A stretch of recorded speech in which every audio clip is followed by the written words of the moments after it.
Magmamahal na nga ang petrolyo, sasabayan pa ng pagmahal sa singil sa toll sa NLEX Connector. Nasa frontline na balitang yan si Brian Basa. 14,500 ganyang karami ang mga motoristang nakikinabang sa NLEX Connector araw-araw. Simula bukas, ang ginhawang hatid ng NLEX may katumbas ng mas mahal na toll. Para sa mga Class 1 na sasakyan gaya ng kotse, magiging 119 pesos na ang singil mula 86 pesos. Sa Class 2 naman, gaya ng mga bus at 4-wheeler truck, 299 pesos na ang toll mula sa 215 pesos. At sa Class 3 o mga trailer truck, magiging 418 pesos ang 302 pesos na toll. Nangangamba ang ilang motorista sa dagdag singil. Para sa bus namin, mahirap talaga yan, sir. Kasi diesel natin, tumataas na naman uli. Bumaba na nung nakaraan yan. Wala pa tayong hanap buhay.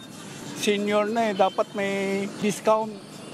Paliwanag naman ng Metro Pacific Tollways, binabawi lang nila ang hindi nila nasingil ng buksan ng tollway noong March 2023. Pero ayaw rin naman nilang mabulaga ang mga motorista sa dagdag singil, kaya unti-unti ang taas presyo. Tiniyak din ng Toll Regulatory Board na dumaan sa masusing pagsusuri ang panawagang toll hike. Siguro naman po ay maintindihan din nila na may pangangailangan din ng ating investor operator. So, nang matapos din po nila ng maayos itong proyekto natin. May tinatayo pang bahagi ng NLEX Connector para maidugtong na ito sa Skyway. Kaya maaari pang masundan ang dagdag singil. Pero para sa tollway operator at sa otoridad, ang bahagyang pag-aray ng bulsa may kapalit namang ginhawa sa kalsada.